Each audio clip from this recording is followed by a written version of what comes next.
Hi everybody, George here at Kilohearts. Welcome. It's a special secret live stream, just me today, because everyone else is on vacation. So just time to have fun, isn't it? Time to chill out, time to relax, and time to celebrate reaching 10,000 subscribers on the YouTube channel. I was gonna do this thing where we watch it tick over, but we already got there, so actually the stream's over. Thanks very much for watching, and see you again. No, so we're going to just chill out and have some fun and enjoy the fact that we've built a little bit of a community and enjoyed sound design together over the years. So welcome, hi, nice to see you all. Obviously, if you're not subscribed, go ahead and do it. And if you are, you can unsubscribe for a joke to take us back down below 10,000, and that would be awesome for me. I'd enjoy that. So leave a comment, say hello, ask some questions. We're just going to sit and chill for a little while and hang out and talk Kilohearts and talk video and talk sound design and enjoy ourselves. And I'm going to turn down the volume on my phone over here so I don't echo through my own mic, because I know about audio and stuff, you see. I'm a total professional. You'd be surprised, right, how often as an audio professional you make yourself look completely stupid, especially on video calls and stuff, because all the different services have slightly different settings and you've always got a webcam plugged in somewhere you didn't remember, or you've unplugged it to plug something else in. The more into audio you are, the more complex your setup gets and the more of a mess it is whenever anyone just wants to see and hear you for a simple call. It's always really great and super embarrassing because people sit there waiting and go, hold on, aren't you supposed to know about this stuff? And then I click and go, no, I don't know. It's just a mystery to me. Magical mystery, all of this audio visual stuff, isn't it? So hello and welcome to Dash Glitch, to Jason Gilman, to Black Marvin, to Reese Rahim, to Lou, to Levy, to Davi the Hug Monster, Shrewd Agency, Furi Bisotti. Hello folks from Italy.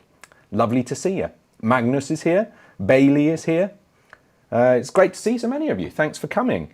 And like I say, it's sort of free-for-all this evening. No great plan. Just here to chat and hang out. So if you've got any questions, leave them down below or to the side or wherever it is these days, and we'll get going.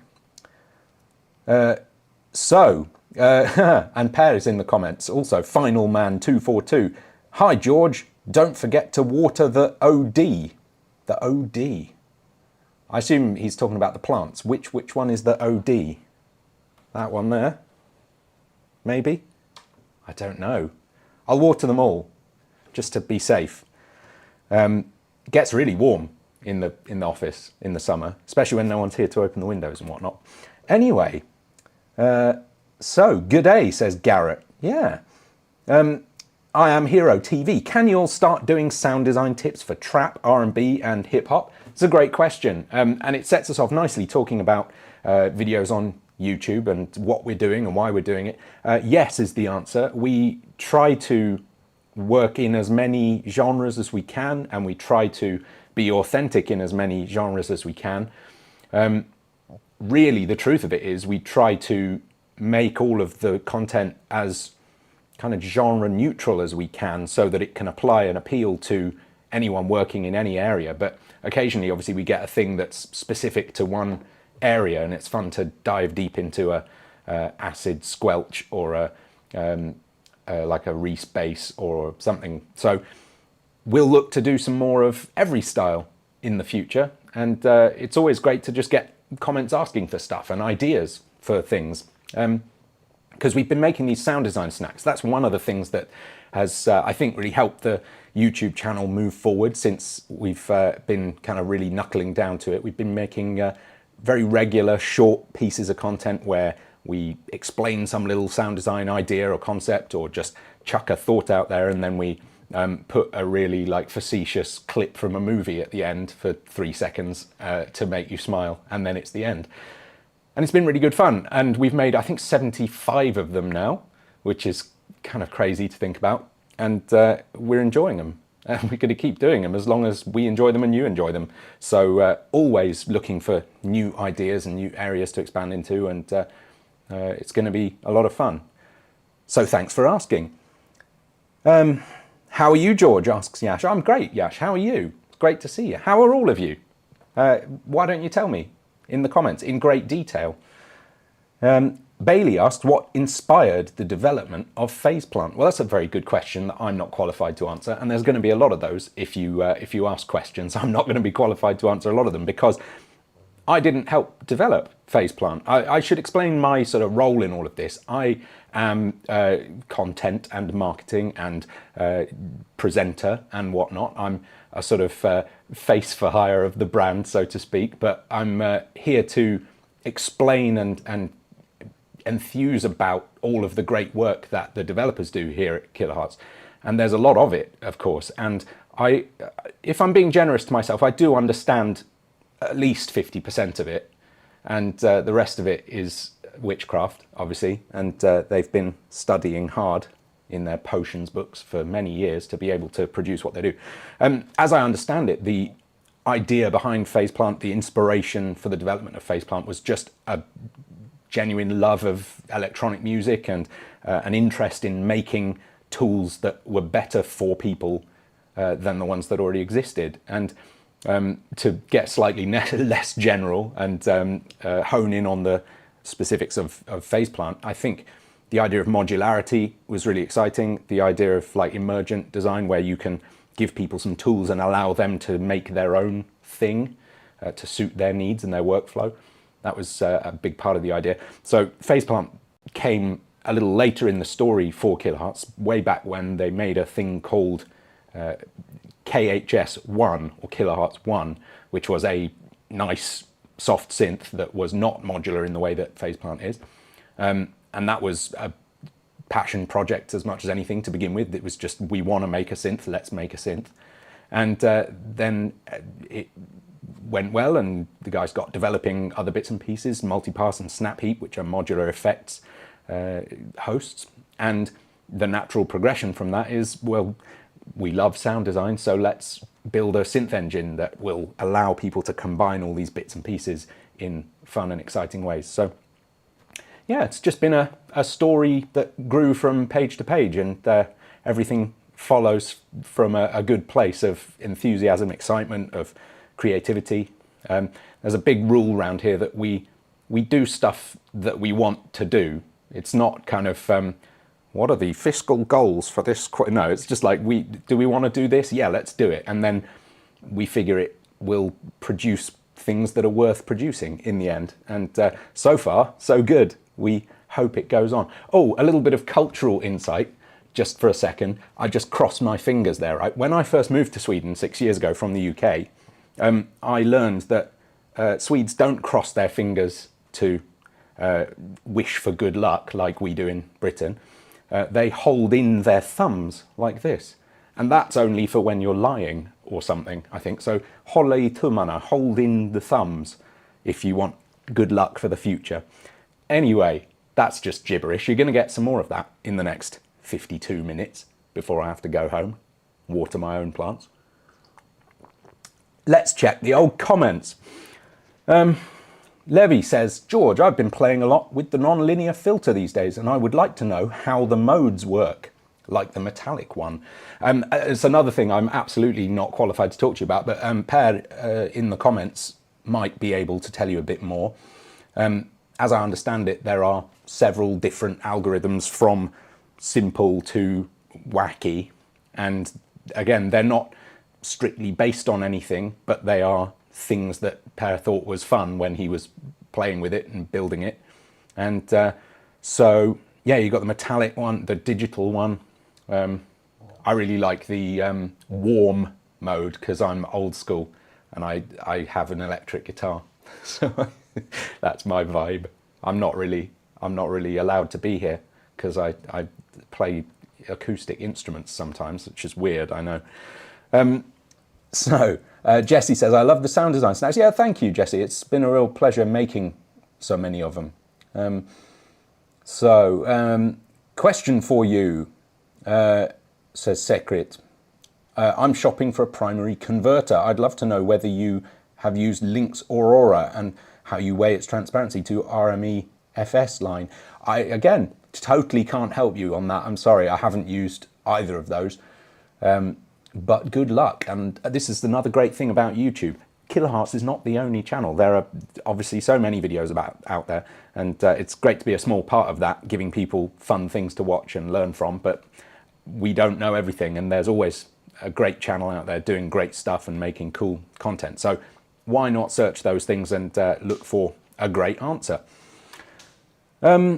Jason, any decisions yet whether Kilohearts will or won't be at NAMM 24? It was so nice to see you at NAMM 23, and so I think that will play a big part in our decision whether to come back, because we enjoyed hanging out with you. I don't know that it's like official or anything, but I think we're pretty much publicly probably coming. I don't know if that's helpful, but yeah, I don't know that we've made any decisions or booked anything yet, but I'm pretty sure we're coming. So see you there. It's going to be great.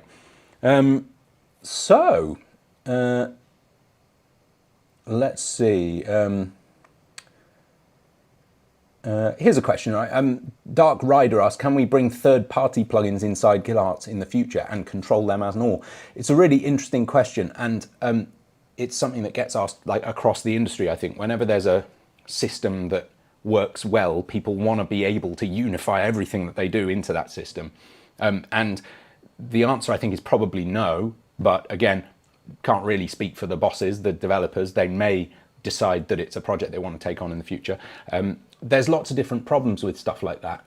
One is obviously sort of commercial, in as much as every company wants people to be using their stuff and only their stuff. But really, I think that's a very small part of the issue with all of that. The much bigger part is support and compatibility. And if third-party products are able to work in our system, that's great, but they're all very slightly different, and they all have their own kinks and problems, and we kind of can't take on the responsibility of making sure that that will work properly for you. It's very difficult to legislate for everyone else's different quirks. It's hard enough managing our own. So I think that's probably not going to happen, but it's a great question. It's a great thing to want, and maybe it's something that you work on developing. Who knows? It might be. Anything is possible. Dream big, and you one day might, like we have, get 10th of the way to the 100,000 subscriber play button. That's all I actually want in life. I've been making YouTube videos for various channels over the years for probably 15 years now, and it's very exciting for me to get 1 to 10. I've worked on some channels that have had more than 10,000, but I haven't been like a big part of getting them there, and so this is nice. But I'm looking forward to the next 90,000, because I really want one of those naff stainless steel play buttons. So if all of you could go and tell 10 friends to come and watch videos on the Kilohearts channel, that would be amazing. And we'll see you there, and we'll have some sort of ceremony where we put it up on the wall. Maybe. Hi from Paris, France, says Frédéric. That was my French accent, by the way. Pretty good, right? Cosmopolitan. Another Kilohearts series idea, says Yash. Maybe we can create a series about fellow sound designers showcasing what they made with Faceplant. That's another really great point. So I wanted to talk a little bit about like the structure of the channel, what stuff we do on there and why we do it, and what's a good idea and what we want to do in the future.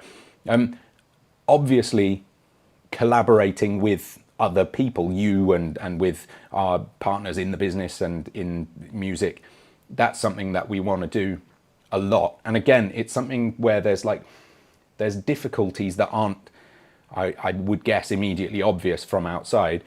One of them is it just takes a million times longer to make a thing when you're not just sitting in a corner quietly making it by yourself. As soon as you need to organize anything with anyone, email a few people and get a reply, and oh, suddenly it's the end of the week, and oh, and suddenly they've gone on vacation, and you know, and this video format isn't compatible with that, and it's just always way more difficult. But that doesn't mean that it's not something we want to do, and we're looking into all kinds of ways that are, you know, more and less ambitious and more and less exciting to engage more with what is going on out there in the world in terms of people making stuff with Kilohearts products, because we know that there's so much of it, and we see a lot of what you all post yourselves, and try to share it ourselves as much as we can on social media.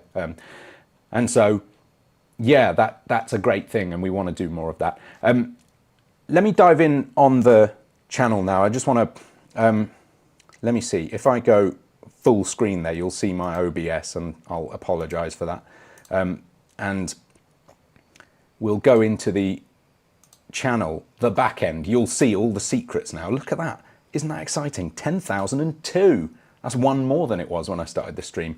None of you are doing the joke unsubscribe thing. It's very disappointing.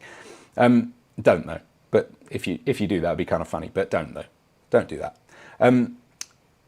Yeah, I wanted to take a look at like all the content here, because we've got lots of different types of things. Probably best looking at the playlists here. So we've got the sound design snacks, and we've been making them a couple of years now. It's been a ton of fun. We've started re-uploading them as shorts, as some of you may have noticed. We actually initially uploaded them all as shorts as well, and we just thought all they're doing is clogging up the channel, because I spend about 80% of my working week being confused about the algorithms of various social media platforms, and YouTube seems to have just no idea how it works. Like, I don't think it even knows what it's doing sometimes, because you upload things and one thing will get a couple of thousand views and the next one will get 14, and you go, well, what's the difference here? And obviously, you know, this is how, especially at kind of relatively small level, this is how this stuff works. It's just sort of variable, and a small swing of 1,000 or 2,000 either way is no big deal to the algorithm. But anyway, we'd stopped uploading them as shorts because they were just making a mess. But now we've started again because we've also set up a TikTok. In case you hadn't noticed, we're on TikTok there. I've just remembered I've got a picture in picture here, so I can, like, yeah, look, there I am. I was like gurning at the camera and you weren't seeing me, which is a shame for you. So besides that though, a lot of the stuff on the channel is like to do with content banks. We've made all these trailers, which we went through on a live stream a few weeks ago. And a little hot tip for you all, actually. Each of these content banks has its own like theme song. I don't know what word to use better than that. It's got like a demo track attached to it. And if you go on the Kilohearts website, you will be able to find them. And not enough people have enjoyed them, I think. Each one of them, I think it's always the last, no, it's not always the last little thumbnail here, but each of these has its own full-length demo track. Some of them are, you know, several minutes long, and they're all pretty interesting and pretty good fun. So why not check them out while you're chilling of an evening? I might make a proper playlist of them. That would be smart, wouldn't it? Anyway, but then, yeah, we've got these playlists of curated of like other people's phase plant videos and Kilohearts videos, which is great as well, because it's so nice to see all the awesome things that you're making and enjoy checking them out and sharing them and getting the word out about all the creativity that you'll bring to the table. So yeah, it's a ton of fun. And we intend to keep doing lots more of it because it's great. So let's check back on the comments again.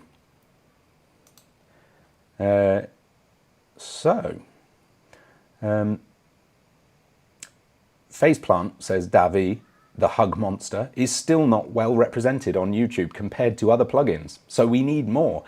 Yeah, it's funny that. I mean, I saw a comment a little further up saying, oh, I can't believe you only have 10,000. It's always like nice to hear that stuff, and it's always an indicator that you're on the right track with this stuff. And if there's one thing I've learned over several years of working with YouTube and social media, it's that doing things properly takes time. People say there's like no formula for a viral hit or whatever, and that's sort of true, but it's also sort of not. There are things you can do to play the game and break through more quickly, and they, as far as I know, always come with some sort of compromise of, like, not necessarily integrity, but like actually doing what you want to do the way you want to do it. And conveying information and educating and sharing ideas and inspiring ideas in people is important before blowing up and getting bigger numbers. So we've been trying to, in the right way, organically, slowly move things forward by making the right kind of stuff in the right way, and having fun doing it. Like I say, we only do stuff if we want to, if we have fun doing it. So yeah, we've been gently trying to bring up the tide of fun faceplant stuff, and there's a lot of other good stuff out there. So it's coming, and the more we do, the more other people do, and the more they do, the more it spreads, and it's all great news. So I think if anyone's having fun with it, they should share with people, they should enjoy it, and they should make some videos about it, I think. The Postman asks, is more native skin customization possible? I find the default theme quite drab. Yeah, it's definitely designed not to distract, right? There is a channel in our Discord server, and there's a link to that in every single one of our YouTube videos, I think, in the descriptions. There's a channel all about customizing skins for Faceplant and for our plugins, so you can go in there and find out more if you like, and get incredible like neon color schemes and image backgrounds and all sorts of. You can screw it up really quickly. You can make it like impossible to use because there's so much excitement happening. Oh yeah, Jason's already answered that question. Thank you, Jason. You can do some customization. There are some instructions on the Discord server. Thank you. So William, hi George, I think you guys should hire Nasco to promote Kilohearts snap-ins because he makes the best snap heap racks. He sure does, right? We actually did hire Nasco at Super Booth this year in Germany to come and present at the booth, and we love him and he does a great job. So yeah, this is the kind of thing that like, if we had 5 weeks per week, we would spend at least one of those weeks booking awesome people to make awesome stuff and to collaborate on things, because it's so fun and so rewarding, and it's so great just to get different perspectives. And that was another thing I was going to show on the channel there, which is that we've got a bunch of interviews with cool people that we've made over the years on a playlist, I think. It's in here somewhere. Or maybe it isn't. Again, I probably should be curating these playlists a bit better. Oh no, there's more. There's more, you see. Yeah, here we go. Here's some stuff. Kilohearts interviews. Yeah, you know, this is all like in service of trying to get more and more interesting people in to engage and make fun stuff together. So there's a little bit of that on the channel. And we love it. So Davi says, oh, no TikTok for me, too old for that. Well, how do you think I feel? It's absolutely ridiculous, isn't it? I'll tell you one thing, right? And this is something I would not commit to a recorded video, perhaps, but I will say on a live stream. I do think vertical video is fundamentally incorrect. I think it's just wrong. I think there's two main reasons why. One is my eyes are here and here, not here and here. Like my field of vision is wide, not tall.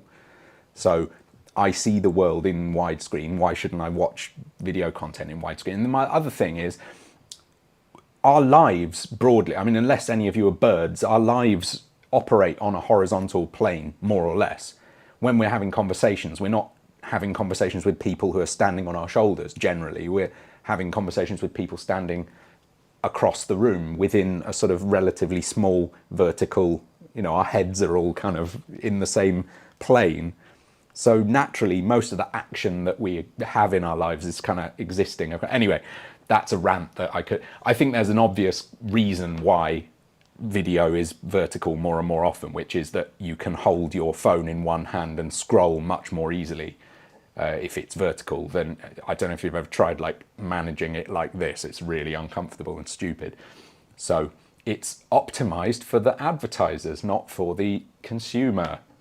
But we do our best. This is kind of what I'm saying though. We do our best to understand that and engage with that to the extent that we want to, without totally screwing the experience that we want to provide to people.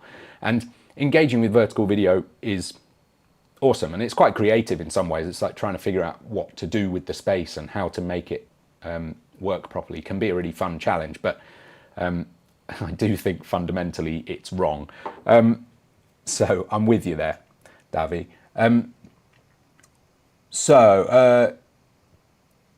Yeah, question about the mic. Yeah, this is a Rode Mic Go. I just discovered, like 2 days ago, after owning these for years now, that you can set them up to record automatically in the transmitter, so that if you go out of range of the reason I found out is because I went out of range of the receiver and I didn't record some stuff that I thought I'd record, and it was really annoying. I had to go back to a location and reshoot some stuff. It was really irritating. And I looked up, how do you get because you would think that it would be turned on by default, wouldn't you? How do you get the internal recording turned on? And it's incredibly simple. And now I can just walk around with this attached and record everything I say and do. And it's wonderful and dangerous probably, but fun. So, Nigel says, totally agree on vertical videos. Nigel Merrick, never been a fan of those, and I definitely don't do TikTok. Well, yeah, I mean, at the moment, we're not really doing TikTok either. We're just re-uploading the sound design snacks, which I've always made as like horizontal or vertical. So we've always had vertical versions ready to go for short form video content and vertical video content. So that's all we're doing there at the moment. But who knows? We might start doing more in the fall this year when we're all back at the office. We might start going around the office doing some behind the scenes and asking each other stupid questions and stuff. Being content creators, I don't know. Maybe, maybe not. Dominic Hollenstein says, Faceplant is the easiest to understand soft synth for me. I can create nice sounds quite quickly, quicker than with Zebra Pigments and others. Well, thank you.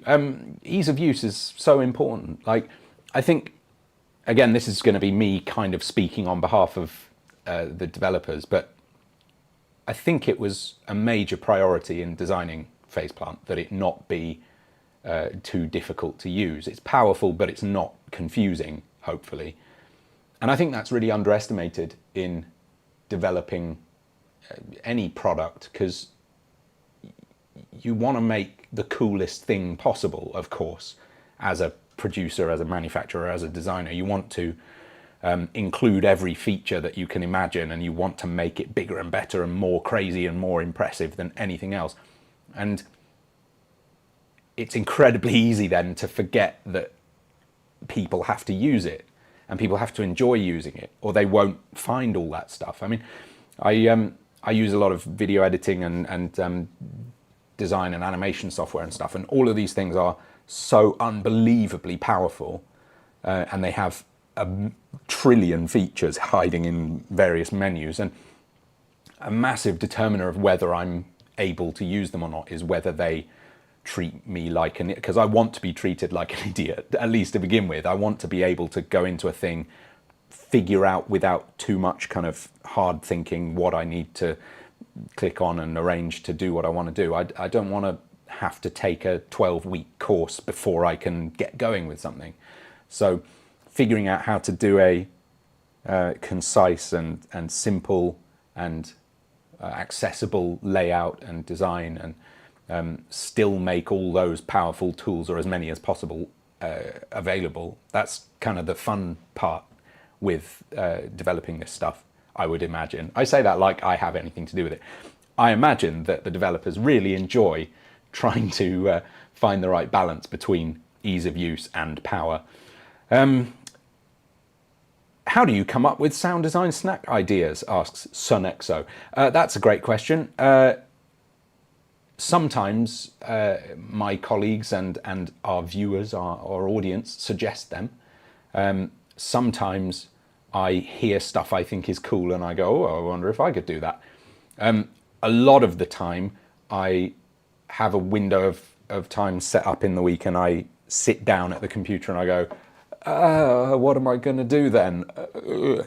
And I sort of have to come up with something. And that's actually, it's like a really fun way to learn more about a synth and more about an ecosystem, because just forcing yourself to do something different with it regularly is cool. Because like if I was just opening it up and staying in my comfort zone every week and making something that I already knew how to make, I would run out of things incredibly quickly, and there would be about 5 different sound design snacks just repeating on a loop with minor variations to the stupid jokes in the script. So like I have to sometimes go and like read some articles on some websites and find out what people are doing, and sometimes I'll like look up genre markers, like the names of genres that I've heard of and I don't know what they are, and I'll go and read up about them, and it'll say, oh well, of course Italo house was characterized by the 303 whatever, and I go and read up about it and I go, oh, that's kind of interesting, I bet I could do that in Faceplant, and then sort of an idea evolves out of that. So it's fun. And then if I really have trouble, I just go to Dash Glitch's channel and rip off whatever he's been doing. It's much more convenient. So Brimstone asked, where will Faceplant go from here? Any future updates in mind? Yeah, it's a great question. Where will Faceplant go from here? I mean, Faceplant and the kind of Kilohearts ecosystem in general is getting more and more coherent and intertwined, I think, since I've been working here. I've been about 3 years at Kilohearts now, and we made a really big change last year where we reorganized the pricing and the bundles and stuff. And without even releasing new products, that made such a difference to how easy it was to understand what was on offer. Because before that, there were Snapheap and Multipass and Faceplant, the hosts, and the snap-ins, which were sold separately, and you'd buy the little snap-ins to snap into the host. And Snapheap was free. It's now $29, so boo-hoo for that. That's sad news, of course. But once you've cleared that out of the way, the great news is pretty much all the snap-ins are free. And that made things so much more simple and so much more sort of there were fewer roadblocks in the way of getting involved in the system and getting to enjoy them. So we now have the Kilohearts Essentials bundle, which is like 33, 34 different effects, and they are all completely free. So that made the whole ecosystem make so much more sense to me. And at the same time, we introduced all these new modulation updates and unified the modulation system across the different snap-in hosts, Faceplant, Multipass, and Snapheap, so that it all felt like one big system that much more. And certainly for me, as a sort of pretty low-grade user, it made it so much easier to work with them and play with them and get them interacting with each other. And so there's probably going to be more development of that kind of thing, unifying, for example, the little sub-editors within the plugins, wavetable editors and LFO editors and sample editing functionality and all of that kind of stuff, because that makes the whole system that much more powerful.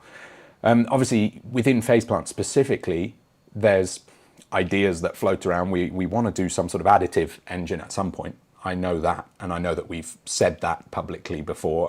It's like Granular, though. We were talking about it on live streams before I even arrived here 3 years ago, and we only actually released it earlier this year. Is that right? Yeah, it was in like March this year, wasn't it? So these things take time, and that's kind of a reality of being a small team. But being a small team also enables us to be pretty nimble and to, like I say, just do stuff because we want to do it, as opposed to needing to justify everything in commercial terms. So there might be some quirky little additions in terms of interesting small snap-ins and effects and additional generators in Faceplant and yeah, updates to how we handle content in the system. That's another major update that we've talked about before as well, is content sharing and enabling the community at large to handle their presets and their samples and their wavetables in a way that makes it super easy to share and get inspired by everyone else. And that, I hope, is something we'll have more to talk about as the rest of this year goes on. And yeah, it's going to be great. I don't know if that answered the question. I'm a bit prone to rambling when I'm on my own, so forgive me. Black Marvin asks, what's your favourite snap-in, premiums included? Also, do you have a snap-in combination you like? Well, the correct answer to what's your favourite snap-in is Bit Crush. That should be everyone's favourite because it's awesome and it goes and we should all just revel in that joy frequently. But in real life, I think I use Convolver a lot because, again, like I mentioned earlier on, I'm a bit of a sort of old school like acoustic musician, really. I used to play in like prog rock bands at school and wish I was Peter Gabriel. And so like having a really cool ambience machine like Convolver where you can just sort of make any sound weird and mysterious and exciting, I love that. So put it through Bit Crush and then Convolver, and it doesn't matter what the sound was to begin with, it will come out awesome, I reckon. So Nigel Merrick would definitely like to give a shout out to Dash Glitch and Venus Theory for sharing their love and enthusiasm for Faceplant. They were both instrumental in me jumping on board for sure. Yeah, Dash is awesome and continues to make brilliant content about Faceplant and other things. And Cameron, Venus Theory, is making just fascinating stuff constantly on his channel. Little philosophical think pieces about the music industry more generally, and also lots of cool gear related and technique related stuff. So yeah, they're great folks to follow and keep up with. And then there's a ton more, of course. So just, you know, search Faceplant once a week and see what comes up. Search Kilohearts and see if you find anything exciting and new. Dominic Hollenstein, 25 people watching now. Next time we can meet in a pub. You're talking my language, Dominic. That's fabulous. What about hosting an online Faceplant hackathon, says Dominic. That's an interesting thought. I have no idea what shape that would take, but it sounds fun.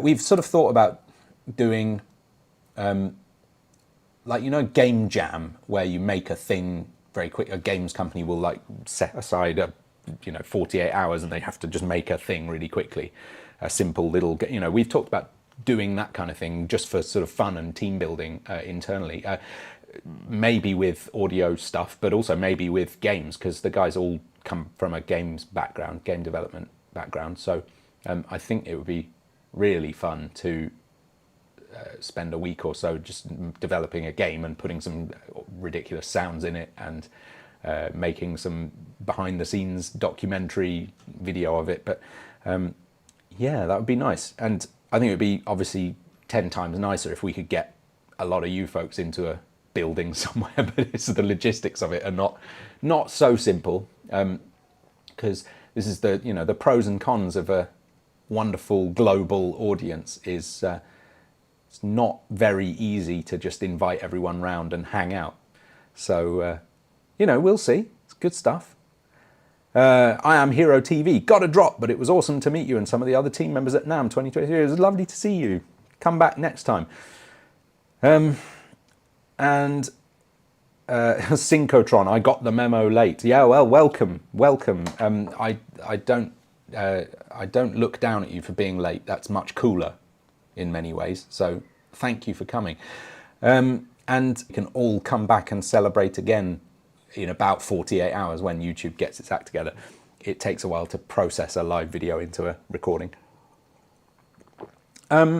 Yeah, Joe Ferro, maybe a hackathon for a better detune algorithm. Yeah, well, so many different things to play with. And like another thing about Kilohearts that is fun is that we have a sort of a culture here of constructive criticism, and it sort of comes out of the idea that everyone has a right to have an opinion on everyone else's work. And for me, that's kind of difficult because I don't really understand. Like I say, I don't understand a lot of what the developers do, not being a developer myself. But something I've often joked about over the years is working in content and video and sound design and stuff. That's the kind of stuff that everyone can understand and have an opinion on. So we get to chat to one another a lot about which specific shade of green that object in that video should be, or you know, whether it should be 4 frames shorter or longer, and that kind of thing's great. And the reason I bring this up is because we're very well aware that some of the features of our products are not the best that they could be always, and so we're always trying to make them the best we can and then trying to improve them. And the big problem with that becomes back compatibility, and whether tweaking something breaks presets that people have already made or makes stuff sound different. And so there's another interesting little conversation going on regularly about whether something needs fixes or re-releases or a new version, and usually the answer is kind of no, because we're satisfied that it does what it's supposed to do, and you know, we hope we wouldn't have released it in the first place if it didn't. And then it's just an opportunity of thinking, well, what can we include in a future thing that enables more of the stuff that people want and more of the stuff that people want to do. So yeah, it's nice. And I think having a lot of great people, particularly in the Discord, we have a lot of chats in the feature requests channel and stuff, and in the beta channels, and get a lot of really great feedback from folks about what they like and what they don't like so much, and that's absolutely necessary. LA Winter says, what's on the agenda today? You're looking at it. We're just hanging out, and welcome and nice to see you. And we'll be ringing off in probably 15 minutes or so, because I'm nearly finished with my brown liquid. But yeah, just shooting the breeze, just hanging out. So congratulations on the 10K, DW Dev says. Thank you. Are you still considering the user-made snap-ins? I'm not 100% sure that I know what you're referring to, but I'm going to guess 2 different things, and then you can tell me if that was what you were talking about. So one thing you could mean, I guess, is people actually developing their own snap-ins for the Kilohearts ecosystem and making a new thing that we could like approve and include, or have as a sort of third-party, somewhat compatible but unofficial thing. That sounds cool, but again, like I spoke about earlier on, anything that involves relating to other people who aren't like right here in the room, it can be so difficult, surprisingly difficult, as I'm sure most of you know from your own lives and your own jobs and whatever. As soon as you start trying to communicate with people who, like, most of the people working here at Kilohearts have known each other for years and years and years, like some for most of their lives. And so, and also they come to the office and sit together and chat. And so that level of communication is kind of essential to get the degree of perfectionism and detail that we like to try and uphold. So that kind of thing's difficult and not impossible, but I think it's not something we're really, really keen to push forward. Another thing I think you might mean, though, is as NASCO has been doing, people packaging their own snap heat presets and multipass presets and phase plant presets as well, and making their own custom modular effects and sounds into kind of boiled down products with a few macro knobs that control the main features. And I love that. I think that's so cool. That's one of the best things about how the Kilohearts ecosystem works, as far as I'm concerned, is that if you want to make a preset pack, a sound pack for phase plant, and market it to your audience as something that they don't need to be a intense sound designer themselves to enjoy, you can just make a wacky complex synth patch and then put like reverb up down knob at the top and distortion more, yes please, bit crush more, and that's really nice, because then people can access that stuff without having to build everything themselves from scratch. Because that's one of the daunting things about Phaseplant. You open it and it's a blank screen, and unless you know how to build a thing or go into the presets menu, you're kind of stuffed. So it's really nice that people can do that, and we encourage it. And like I say, we're building more and more ways for people to do that, and we're hoping to integrate a much more exciting system for sharing of that kind of content and that kind of user created value, I guess. So I hope that answered any of your ideas, but we will see. Black Marvin, stout, chocolate milk, coffee. You can keep guessing. You're very welcome to. Sahil Singh, I just started music production and want to learn sound design for electronic music. Please suggest me how to. This brings me full circle. Hello, Sahil. Great to see you.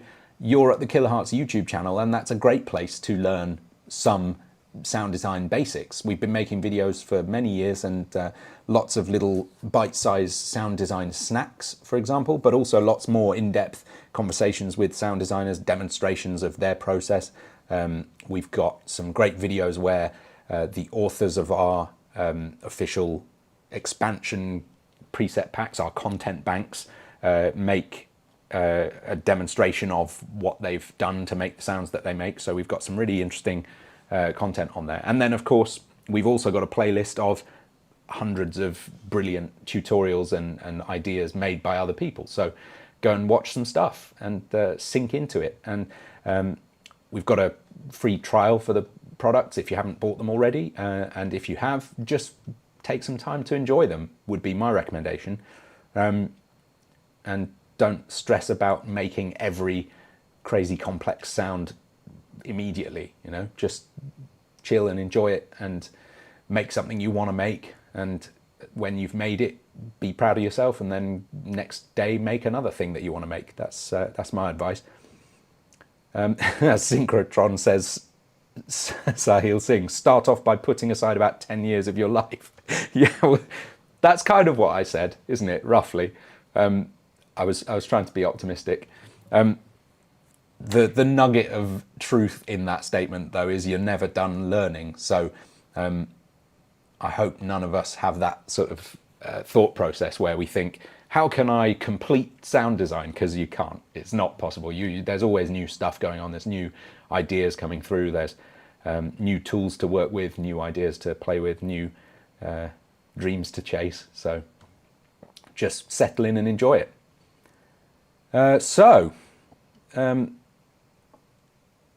Just need template for synth workflows, says C. Ray Beats. Template. Yeah, well, this is another thing that's so great about the ecosystem, is you can kind of set up your go-to paths. I just did this the other day myself, actually. I was editing a video, and I always do a certain set of processes to the voice, depending on what mic I used and where I recorded it and stuff. And I realized that I was setting up the same stuff over and over again, every video. And I just thought, why don't I just save this as a Snap Heap preset and call it George's rubbish voice noise, and then it'll be good. And I won't have to keep cranking Bit Crusher every time to make it sound just so, you know? And so I did, and it's great. And yeah, Synchrotron following up saying, whatever you do, Sahil Singh, post your stuff on the interwebs. More people here will understand what you are doing, whereas friends and family tend not to get it. Yeah, that's great advice. Share what you're doing. Whether you've got a YouTube channel or you've got social media, you're using TikTok, go ahead and share it, because the worst that can happen is that some awful idiots you don't know are mean about it. But even that doesn't happen very often, I think. Generally speaking, these days, I think people have not exactly learned that the internet is a real place with real people. But I do think that, like, especially if you are pretty clear with your sort of titling and your metadata, and you're clear about what you're trying to show and to whom. If you say how to get girls with a synth, that probably will attract some weird comments. But if you're making good stuff that you like, and you're saying, here's a synth patch I made, and share it, then chances are most of the people that bother to watch that kind of thing will be nice, normal people who are also interested. And I think that's great. So go ahead and enjoy it and share it. And it's right, it's true. Like, the average person in your life might not get it, but that's fine, that's great. And that's true of so many wonderful like hobbies and exciting fun things we can do with our lives, that you know, just because like your mum and dad don't enjoy it with you necessarily doesn't mean it's not worth doing, and you can go and find people out there who get it. I still share my videos, sound design snacks, for example, with my family occasionally, and they watch them and they go, "Oh, great job, Georgie, didn't understand a word, but thanks." It's really sweet. I just do it to annoy them mainly, and in the hope that they will one day too understand the power of color base. So I'm going to wrap it up fairly soon. So if you've got any burning questions on the tips of your lovely tongues, do get them in the comments. Port Wayne asks, any sales for celebration? Any to celebrate 10,000 subscribers on the YouTube channel. I saw someone on the Discord suggesting we do a 10,000% off sale. That's very interesting mathematically. No, nothing specific, because this is a big deal precisely to me and me only, I think. Even my colleagues are not anywhere near as excited about this as me, but this has been a sort of, you know, this has been my baby largely. I'm the guy, broadly speaking, making the videos and making sure they get uploaded, and so I'm very happy that it's ticked over another bigger number, and onwards and upwards, we're exciting. But look out for sales. There's always sales. We know this. I love Haas, says the Ledge. That's one of our snap-ins. It's called Haas, after the Haas effect. It's got some lovely retro vibes from modulating it a wee bit. Yeah, exactly. So what it does is it creates a copy of your signal and delays it slightly. So if you've got a mono signal, it will put one version of it in the right ear and one in the left, and that creates the sense of stereo width, because like your ears in the real world, if you hear a sound, it comes from a direction and one of your ears hears it just a fraction of a second before the other, and that kind of delay creates stereo space. But obviously if you modulate the delay time, you can also get this lovely warbly sort of tape effect. It's a lot of fun. So yeah. Ninferno says, I would like to get more modes for the distortion snapping. Watch this space. There's some interesting stuff going on re-distortion, and I've got nothing to promise, but yeah, interesting. Never mind, says Port Wayne, I just got Snapheap for free and I am happy. That's exciting. Glad to hear it. Well done. I don't know where from. There's always somewhere. There's always a sale. Yeah, more distortion is always welcome, says Brimstone. Yeah, exactly. Yeah, we'll keep an eye on that one.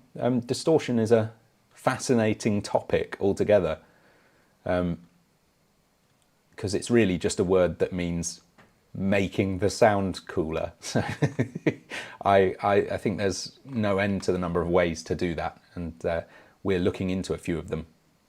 Addiction says, did someone say distortion? You will be very much an inspiration and a consulting voice, I'm sure, Hans. It's nice to see you.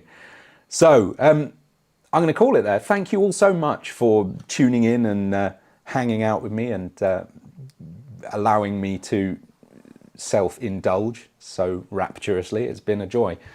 I'm looking forward to doing this again sometime soon with a few of my colleagues. We'll be back relatively soon. Like I say, we're in Sweden, so we're not working for at least another 4 or 5 months, probably. They like to have a nice long summer break here. It took some getting used to at first, because I'm English, so I just showed up to work and there was nobody there suddenly.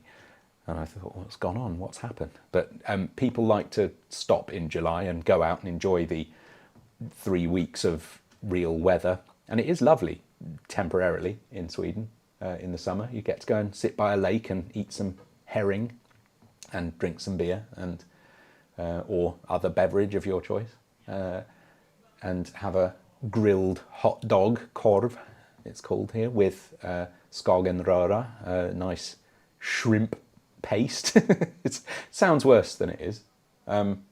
Yeah, it's a lovely time of the year. Hope you're all having a good time, wherever you are. And we'll see you again soon. Thank you so much, and come back again another time. Goodbye.